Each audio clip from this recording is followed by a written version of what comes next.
All right, hey everyone, thanks for joining us today. I'm Adam Hutchinson, Head of Marketing here at Socedo, joined today by Aseem Badshah, CEO of Socedo, and Mike Ballard of Lenovo, who's about to get a good introduction here. But thanks so much for joining us on our webinar, Your Customers Don't Care About You Until They're Ready. We're going to be talking about intent data today. We're going to be talking about marketing campaigns, social media, digital marketing, all the good stuff, plus maybe a little bit of bacon thrown in. We'll see what happens. This webinar will be recorded and available on YouTube. By the end of the day today, we'll shoot out a note for you to go check on that, share with your friends. And please do fill out your questions throughout the webinar today. Go ahead and use that little question box on the control panel and go to webinar. Throughout the webinar, we'll just kind of take a check on those and keep up to speed. But at this point, I'd love to turn it over to Aseem Badshah to kick things off. Awesome. Thank you, Adam, and thank you, everybody, for joining us today. We've got a great session here and a good list of attendees. I'm happy because we had a chance to send out an email to everybody ahead of time, and I got some good feedback on what people wanted to hear about intent-based marketing. It was kind of all over the map, from the high level, give me an introduction, to the case studies, to the actual technologies. And I'm really pleased to introduce Michael Ballard here, who I really think of as kind of the foremost expert in intent-based marketing. Michael is Senior Manager of Digital Marketing over at Lenovo, has spent 20 years in B2B marketing, and is the guy that's really on the cutting edge when it comes to intent-based marketing. He knows this stuff inside and out. When it comes to enterprise marketing, it's all about knowing your customer, understanding when they want it to be reached out to. So we're going to have a really good session to understand real-world, real case studies, how to do intent-based marketing. Like Adam said, bring in your questions. This is going to be a bit of a fireside chat discussion, so throw them in. Use the input box there on GoToWebinar, and we'll get those questions answered. But obviously, I've got a ton of questions, so we'll kind of jump in. Mike, how's it going today? Man, I feel completely out of place because you got the cool microphone and I got this like headset thing rocking. But it looks like you're in the radio studio, man. I think you look good. I think you look good. Mike, tell us a little bit about yourself. I did a quick introduction there, but I'd love to give everybody kind of a sense for your history and what you do at Lenovo. Yeah, so for those that don't know Lenovo, we're the other laptop manufacturer that doesn't have a fruit on the back of their computer. We're actually technically the #1 laptop manufacturer in the world. We actually sell, in just the U.S., sell more laptops than Apple. Most of us know us for a brand called ThinkPad, which is that black semi-ruggedized military spec laptop. But Lenovo also has two other larger divisions. The one, we bought Motorola a couple years ago. We bought it off of Google, and so we have what we call Moto now. And then a third division is we bought the IBM data center division a couple of years ago. It's actually 2 days before the Motorola acquisition, so lots of billions of dollars were shuffled around that day.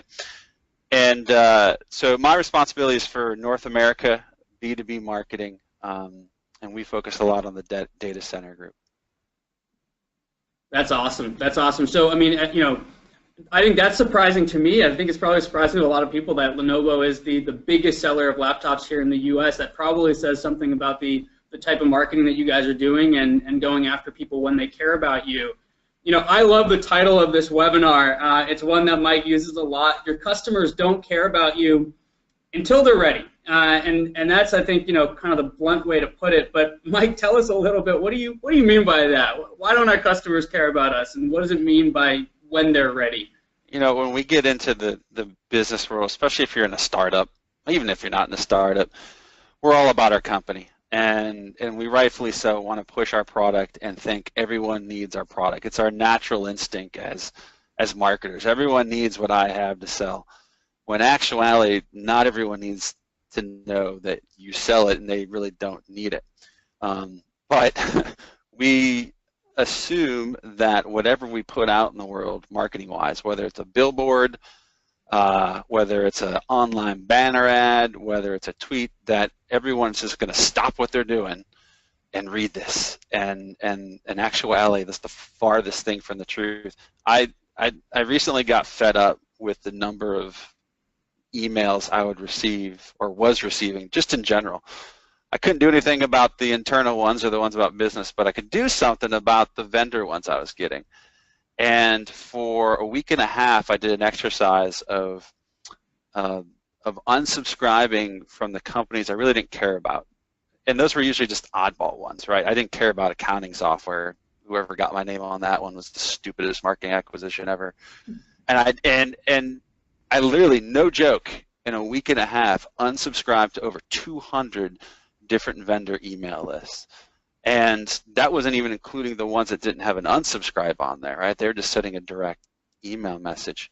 Now, I didn't do that because, you know, I'm not respecting that other person's job, but I literally just didn't care at that point in time. You know, we have enough going on, not just within the business world, but our own consumer life. Think about the number of marketing messages we get on a daily basis. I think the latest stat I saw was on average, we see over 5,000 different marketing messages a day.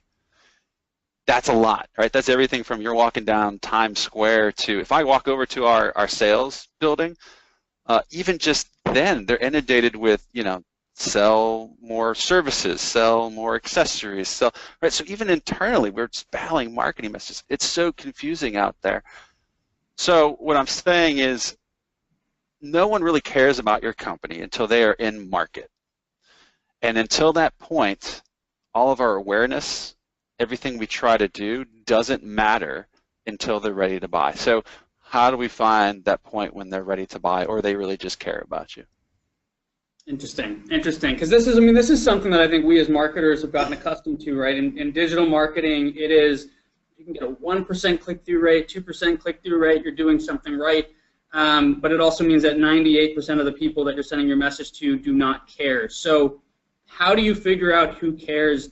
Tell us what is intent-based marketing? How does it all work? Yeah, well, it's interesting. If we look at just marketing in general, over the past decade, the tremendous shift that has occurred. So if you think about it, marketing used to be creating billboards and creating full-page ads to go into the Wall Street Journal, and what was the most creative thing you could do.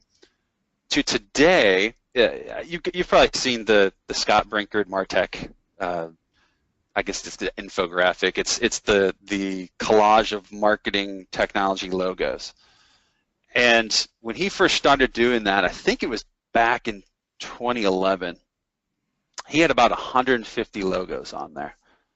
Fast forward to today, it's over 5,000 logos. So that means as a marketer, I have over 5,000 different choices of what to do with marketing. So no longer is it about creating cool ads. It's now, what technology do I have? What access to what data I have? How am I using that data? I'm typically a right brain guy. You don't want me doing your accounting because it will be bad. However, us as marketers, we're now being pushed into the world where we now have to turn on the left side of our brain. We now have to love data. We have to love Excel. We have to love number crunching. And what that's done is opened up a whole new world to us. It's opened up a whole new world to access data, to process data, and how to market to people. The other big explosions happen, obviously, is within social media and just actually access to that data in general. I speak to a lot of high school and college classes, and I always make sure to say, I just want you guys to know, Facebook is not really free, right? It's free to sign up, but you're selling yourself. All of your information, everything you say, everything you do, everything that's implied, everything in your bio, every picture, all of that is getting sucked into the Big Brother system, if you will, and then sold to us as marketers. Now, there's good and there's bad to it, right? There's the freak out, you know, Matrix, Big Brother is watching me scenario, which honestly, that's not true. I mean, it could be true, I guess, if you're an NSA spy. But for us, we're literally just buying names. And the flip side to that is we're actually buying names for the good of our customers. So if I get, I guess we'll say, frustrated when someone is bombing me with marketing messages that I don't care about, or do I pick that option, or do I pick option B, which is don't email me, don't contact me. Don't let me see an ad until I'm in market for your product. Because when I'm in market for your product, or I care or have a passion about that, that's when I want to consume that information. That's when I'm going to be most receptive. That's when I see, the keywords of blah, blah, blah, that I'm going to go and interact with that content in that company. So that's the flip side to it, is we can now take this data and find out what do people care about, and only market to those people when they care and what they care about. Yeah, I mean, it's super interesting. I like that you were kind of talking about the history, right? That, marketing started hundreds and hundreds of years ago as a billboard, right? It was a sign in a marketplace. It became billboard advertising, television advertising. Even 50 years ago, it was the days of Mad Men, where it was all about creative and just putting your message out there. And I've always kind of wondered, like, why is this intent-based marketing idea just an idea that's happening today? And I think you nailed it, right? It's the fact that data is available today.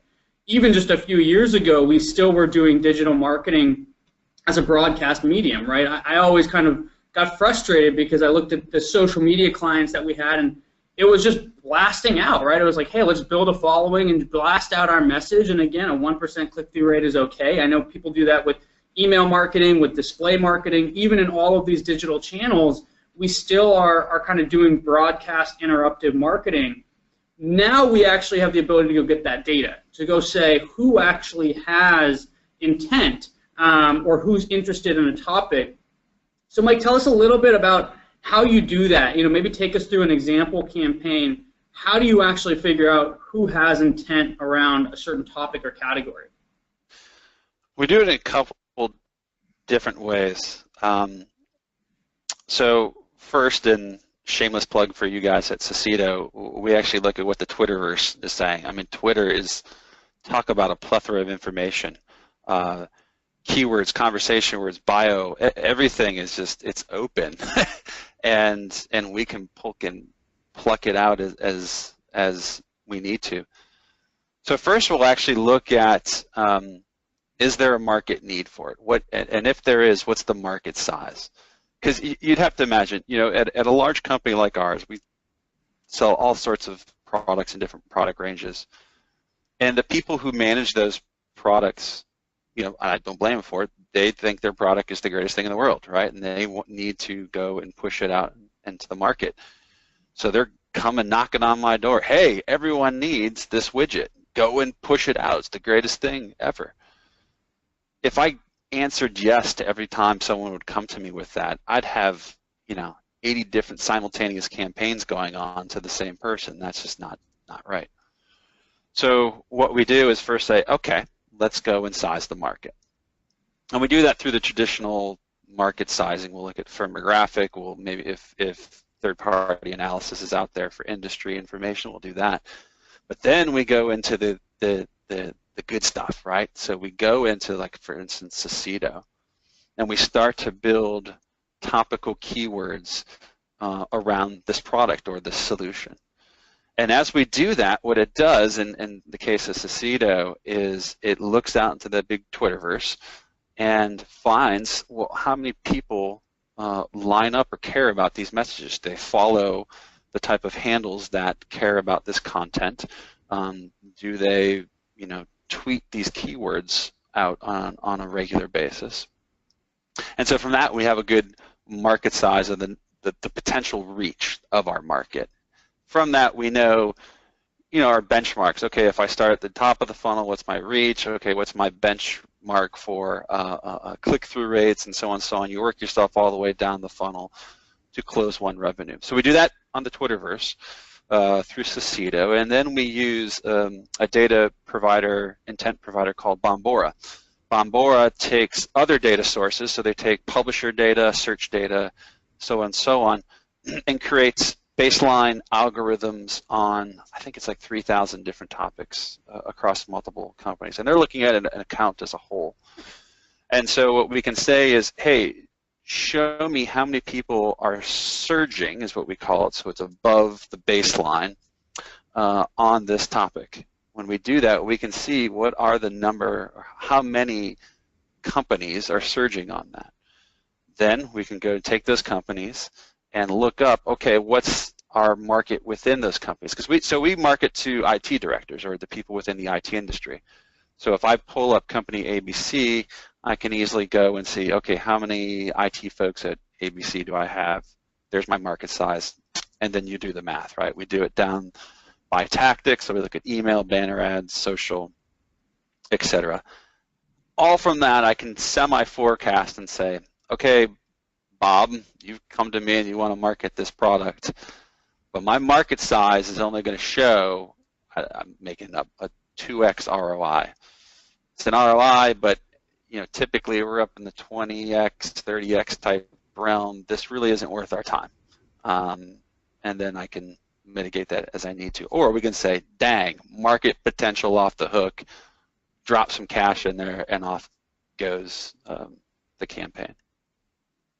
So walk me through that. How do you determine the projected ROI? Is it just a function of market size? Is it based on how you've kind of interacted with that market before? How do you actually get to that ROI, that projected ROI number? It's a little fuzzy. I mean, there's no exact math to do it. We go off of our conversion benchmarks. So we know we can generally do it by industry. We can do it by tactic. We know, I'll give you an example. So for every email that we send, or so many, 100 emails we send, we know that so many people are going to click within that email. Then we know so many of those clickers are going to convert to a qualified lead, and we know so many of those qualified leads are going to turn an opportunity, and so on, so on, so on. And we can go down and take an average deal size, and that comes up with our projected close one revenue. And then we just back it up with how much cash are we going to dump into it. That's where it gets a little fuzzy also, because I can do that on how much media spend I'm going to put in, whether it's social ads, name purchases, or what have you. But what I don't usually calculate in there is people, so resources, or infrastructure. Those are kind of tougher.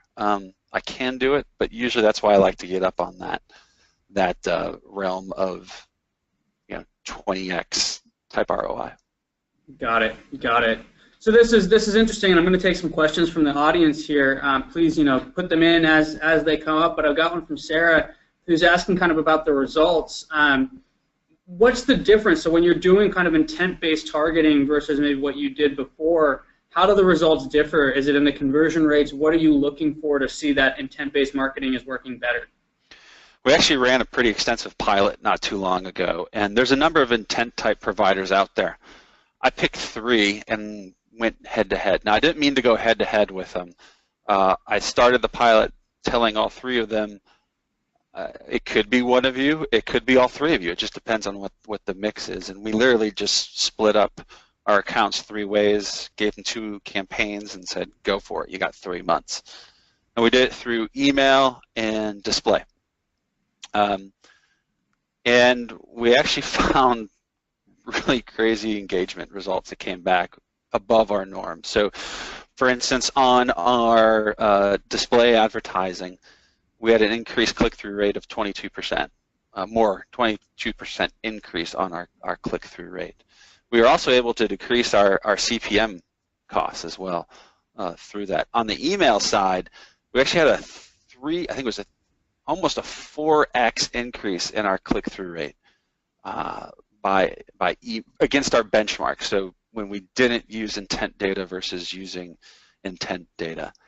The other really interesting thing too was when I took and analyzed the leads that we received, a large majority of them, I think it was almost 75% of them, were customers that that have never purchased Lenovo before. So these are net new acquisition customers.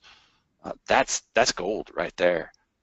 So we were able to go back and we took the stats, the engagement stats against all 3 of those companies, and that's how we ended up with choosing Bombora and focusing on them. Interesting. So that's just to kind of reiterate there. I mean, some of these results are actually pretty, fantastic, and it shows the power of intent-based marketing. 22% increase in click-through rates on display, 4x increase in click-through rates on email. That's the power, right? And that's kind of when you think about, targeting through intent. what you can do in terms of decreasing your cost, increasing your click-through rates, and frankly, just going after the right market and putting your resources in the right place. It does bring up the point, Mike, the kind of connection between the data and the targeting and the channels that you're using. So you kind of have this provider, Bombora, that's kind of giving you data that you can use across display, across email. You're using Socedo on kind of the Twitter and the social side. How do you think about kind of the connection between intent targeting and the channel that you're using?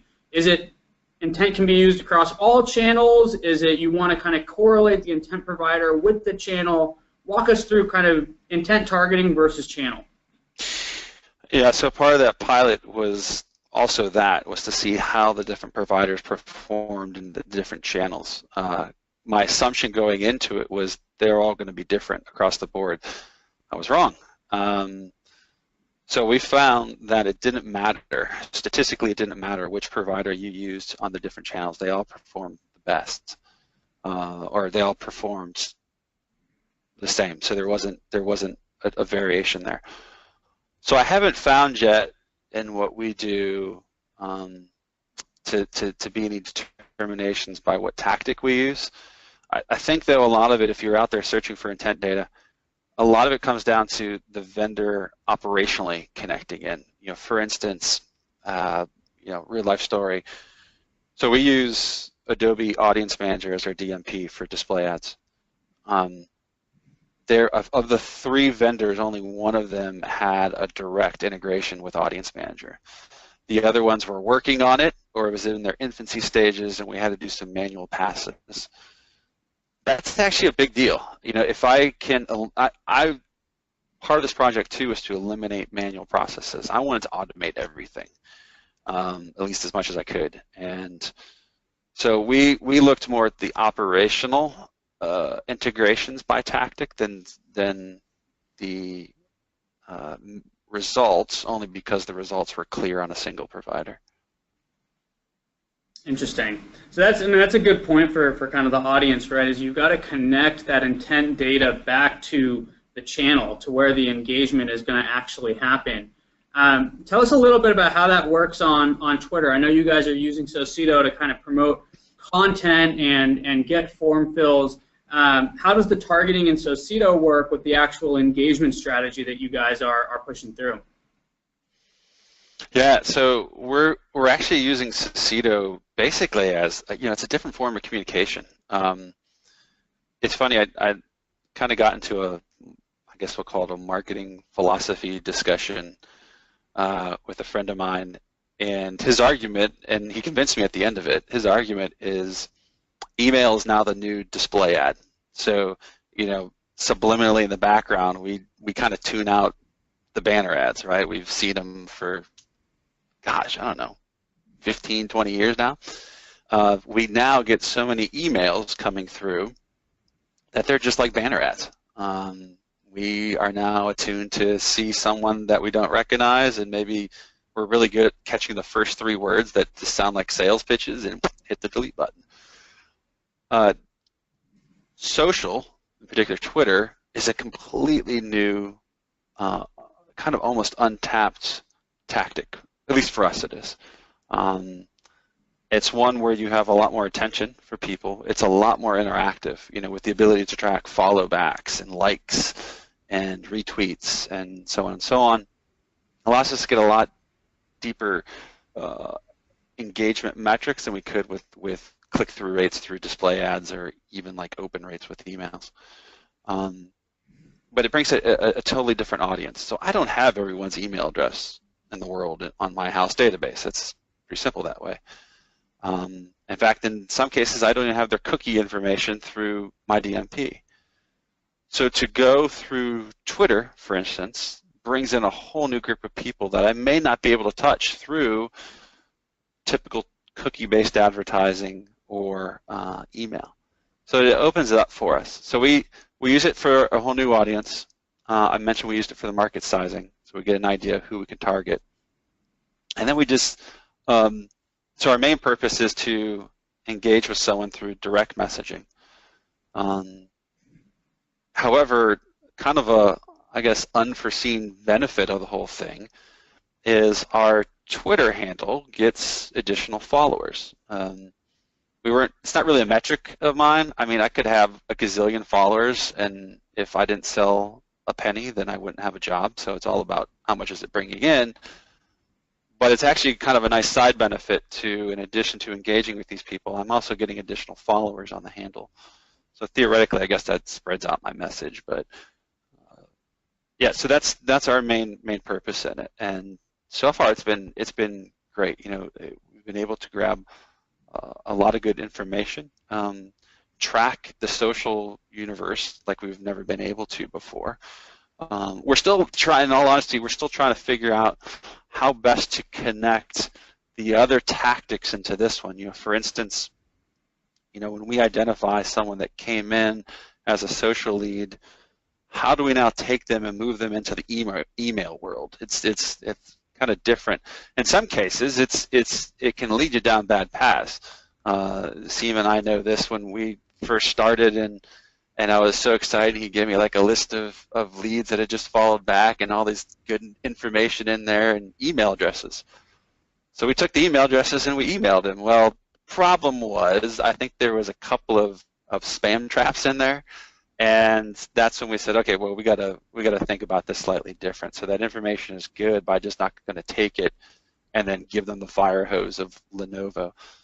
So now we take it, we run it through some, I call it dating. You know, so it's, if you think of the sales funnel, our natural inclination is to, as marketers, it's like us walking down the street and we see, you know, someone that we're attracted to across the street. We run across busy traffic and hit them up with a big sloppy wet kiss and ask them to marry us. Well, that's like what marketing is, right? If I just received your name and suddenly I'm sending you like promotions to buy, and you just the first time you see my name, well, that doesn't make sense. So we need to date a little bit, and that's when we've started to take the social leads and continued socializing to them, but then we kind of slowly enter them into social advertising and then slowly banner advertising through cookies. And only do we engage with an email when all the intent triggers are in full cylinders. So we lead scoring for us is kind of going away. That might be like my next big topic, is the death of lead scoring. And it's one I've been grappling with, because lead scoring has been around for forever, but it's kind of becoming cumbersome to use and some cases irrelevant. But an account score tied in with intent data is really what we're starting to focus on. So if I have someone with a higher intent and account score, that's when I start to email them, because I know we're further along in our dating process.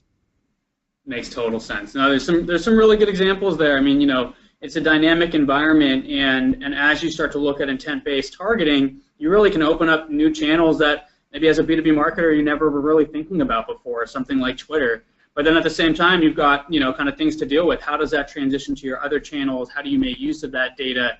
I know we're running over here a little bit, but I want to get to one audience question, because it's a really good one coming in from Ben, and it kind of has to do with this topic. You know, it's a dynamic environment. Mike, you talked about the 5,000 vendors out there on the marketing technology landscape. Ben's kind of asking about, how do you think this landscape is going to progress? What happens to the mass majority of these vendors that can't keep up with the trends? And what do you think about the things that marketers really want from these vendors? Things like transparency, quality and intent, that the vendor is easy to work with. What do you look for with these vendors? How do you think they're going to keep up with the changing landscape? Yeah, I think there's two parts of that question. The one is what's going to happen to the landscape. I think it's inevitable it's going to collapse. Not collapse, sorry, consolidate. Collapse would be bad. That wouldn't be good. We want to consolidate. So what's going to happen, and it's probably no joke, Aseem wants to be a millionaire, so he'd be more than happy to go sell his company to, let's say, Salesforce for gazillions of dollars. And that's what's going to happen. There's a ton of these companies that are in the startup phases. They're in their Series A, Series B, so on and so on. The larger marketing clouds, so your Oracle, Salesforces, Marketos, so on and so on, Microsoft's becoming a huge player in this market now. You never would have saw that coming. They're going to start absorbing a lot of these companies. So I see a consolidation happening. How do I pluck from those? I got to be honest with you. Don't tell procurement I said this, but for me, it's more about the relationship than it is the dollars. Because what's also unique about us, or about marketing technology, it's not like we're buying widgets to put inside a computer, where widget A is the same as widget B, so who's going to give it to me faster and cheaper? That's not the case. If we look at, like, say, intent providers, they all have a little bit a different flair to them, and they're all priced differently. They all do things differently, so I can't do an even RFP side-by-side comparative analysis like procurement would like me to do. So instead, what I do, obviously I look at price, so I can't go and pay outrageous prices, but I look at operationally, how do they fit with us? Does it make sense? Do their native integrations work within our environment? And then honestly, I look at how we work together. So one of the great things about Socedo, when Aseem and I started working together, is they're a startup, they're a small company, they're hungry. They are open to suggestions about their product. So if we partner and work together, by me providing feedback, and that they're open to that feedback and they're taking it and changing their product and services to that feedback, not only makes them better, but selfishly it makes me better because I'm getting the product to do what I want it to do. Not everyone's going to conform to that, and it's usually the larger companies that can't do that, and rightfully so. I don't blame them for that. So that's why I like a lot of the startups. It allows us to partner together a lot more.